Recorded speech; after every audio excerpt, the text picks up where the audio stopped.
مكان عشوائي كنت أشوفه، عشوائي بالتصميم، بالتنظيم، وبالنمط المعماري. من واحنا صغار كنا نتساءل أسئلة كثيرة. ليش الشباك كبير؟ ليش الواجهة ما في عليها ولا شباك؟ وليش الأثاث صغير؟ وبعد ما دخلت هندسة معمارية في جامعة بير زيت صار في أجوبة منطقية لهاي الأسئلة. شباك كبير عشان يعوض نقص التهوية والإضاءة اللي ما بتوفر لنا إياه الواجهة اللي ما في عليها ولا شباك. أثاث صغير لأنه مساحة البيت ما بتكفي، ومش بس الدرج اللي بنحمل عليه الأثاث عشان نطلعه للبيت برضه ما بيستحمل إنه نطلع أثاث كبير. واجهة بلا شبابيك لأنه لما يكون بيتنا ملاصق لبيت جيراننا بيمنعنا نفتح عليها أي شباك. ومن هون بتبلش قصتنا. توصلت لفكرة إنه الجدران ما بتكفي. إيش يعني الجدران ما بتكفي؟ لما سيدي طلع من أرضه وسكن في المخيم ما توقع إنه يقضي فيه أكثر من أيام معدودة، لأنه مكاننا مش هون، ولأنه عارف إنه ما راح يضل هون. بدخل على البيت، بيتنا مكون من 4 غرف وحمامين ومطبخ وصالة.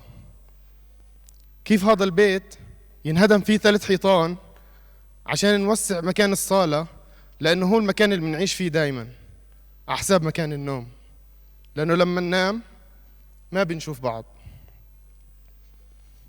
من واحنا صغار كنا مصممين. لما كنا ننزل على الحارة نصمم الملعب، نحط حجار حوالين حدود الملعب، نحط مكان حارس المرمى، نطول الملعب ونكسره حسب عدد اللاعبين.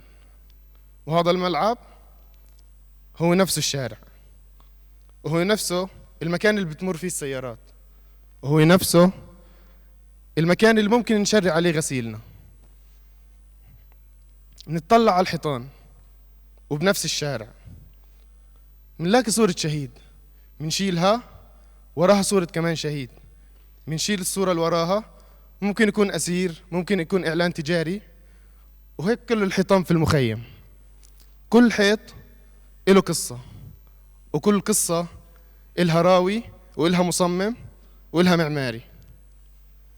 وهاي القصة ما أجت من فراغ، لأنه هدول الناس انجبروا إنهم يعيشوا بهذا المكان تحت هاي الظروف في الزمن المعين وظلوا فيه.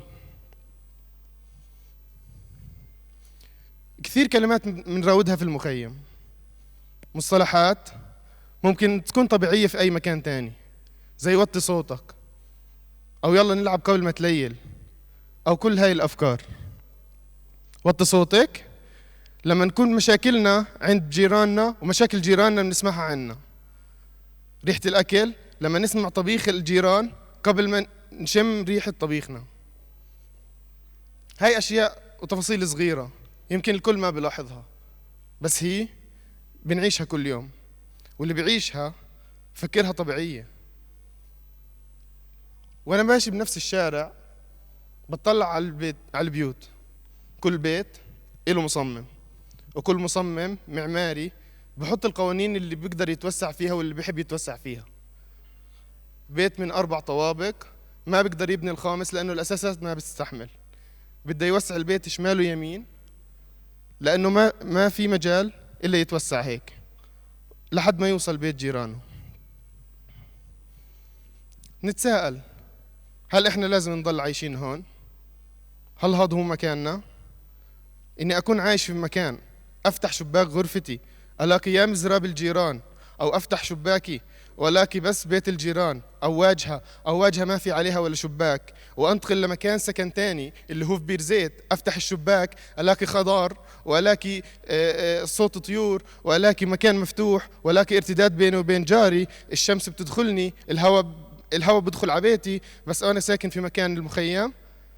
كل هالأشياء مش موجودة وبتتناسب حسب البيوت. في بيوت يعني بمواصفات منيحة ممكن تدخلها الشمس في الصبح، في بيوت ممكن في الليل.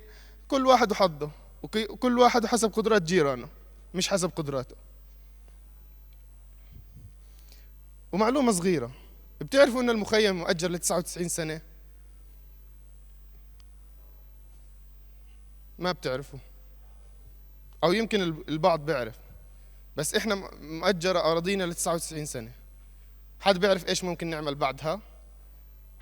حد بيعرف كيف ممكن يكون مصيرنا؟